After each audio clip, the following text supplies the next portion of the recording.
Bismillahirrahmanirrahim. Assalamualaikum warahmatullahi wabarakatuh. Perkenalkan, nama saya Ibnu Aktailah, mahasiswa Universitas Cyber Asia S1 Manajemen PJJ. Di sini saya akan menjelaskan tentang tugas perekonomian Indonesia. Yang saya pilih adalah kemiskinan dan pengangguran di era digital.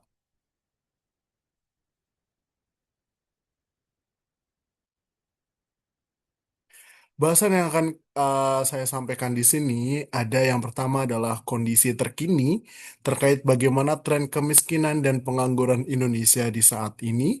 Yang kedua, dampak digitalisasi, bagaimana otomasi dan gig ekonomi mengubah struktur pasar kerja.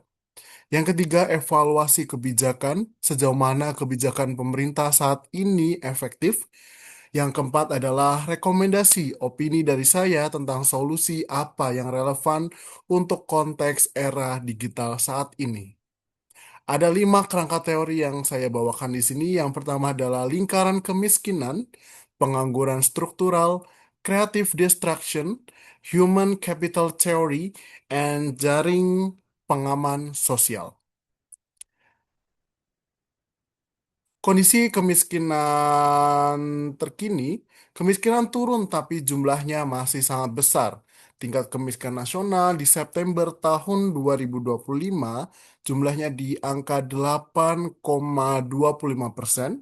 Jumlah penduduk miskin per September 2025 yaitu 23,36 juta dengan garis kemiskinan per kapita yaitu 641 ribu rupiah per bulan. Dan kemiskinan terkonsentrasi kebanyakan di Pulau Jawa sebesar 5,75%.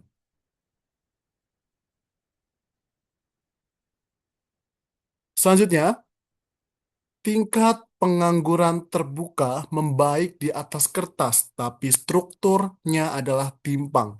Tingkat pengangguran terbuka per Februari tahun 2026 yaitu 4,68%.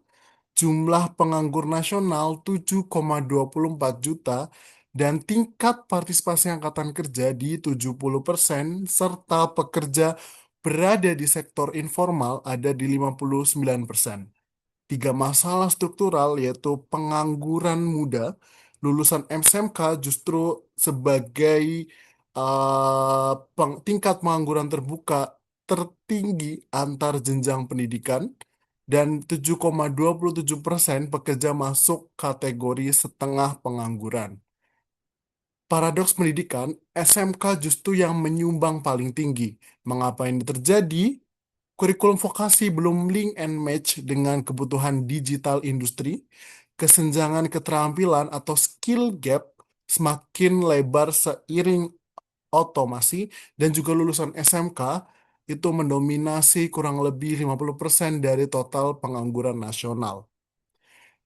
Tapi di sini ada sisi peluang digital sebagai peredam kejut dari pengangguran tersebut, yaitu proyeksi nilai ekonomi digital Indonesia terbesar di Asia Tenggara, kurang lebih di 130 M USD, dan dari digitalisasi ini juga pengangguran berkurang sebanyak minus 37% pengangguran dan kemiskinan berkurang minus 18% kemiskinan dan terdapat banyak jutaan lapangan kerja dari digital marketing, data analis, content creator, UX design.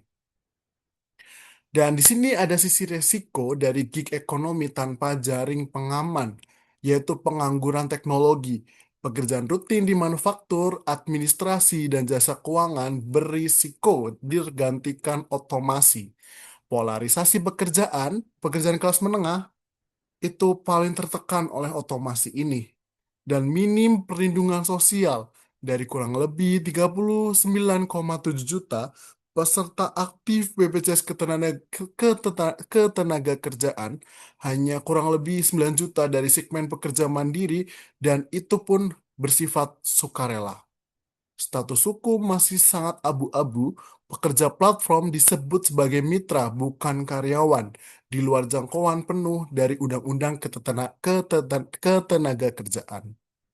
Terus selanjutnya, instrumen kebijakan yang berjalan saat ini ada PKH dan BPNT. bantuan bersyarat, dan bantuan pangan bagi keluarga miskin atau rentan.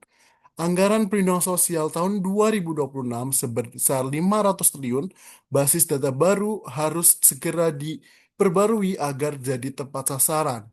Kartu prakerja, insentif, dan pelatihan keterampilan termasuk kompetensi digital cakupan diperluas untuk tahun 2026.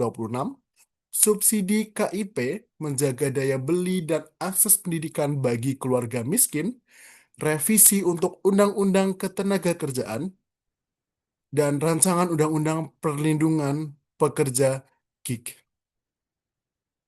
Nah, kebijakan yang sudah ada, tapi ada 4 celah. Yang pertama, ketepatan sasaran bansos. Ada data yang ganda, ada data yang error, makanya jadi itu tidak efektif atau tidak terkena sasaran secara langsung. Terus kedua, cakupan ketua kartu prakerja terbatas. Belum sebanding dengan skala pengangguran muda dan juga lulusan SMK. Proteksi sosial pekerja gig tertinggal. Pertumbuhan sektor gig jauh lebih cepat dari regulasi perlindungannya. Kurikulum vokasi belum link and match. Skill lulusan SMK belum sejalan dengan kebutuhan digital industri saat ini. Dan dari itu ada 6 rekomendasi untuk pemerintah. Yang pertama, percepat pengesahan regulasi perlindungan pekerja, reformasi kurikulum vokasi, pemerataan infrastruktur dan literasi, perkuat ketepatan sasaran bansos via integrasi, dan juga perluasan cakupan dan nilai manfaat kartu prakerja untuk reskilling usia muda.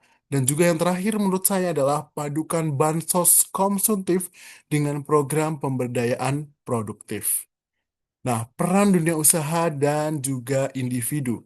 Dalam dunia usaha atau platform digital, sediakan perlindungan sosial dasar. Seperti contohnya adalah asuransi kecelakaan kerja, investasi pelatihan di skilling internal bagi para pekerja terdampak dari otomasi, transparansi, skema algoritma, dan pemotongan pendapatan mitra.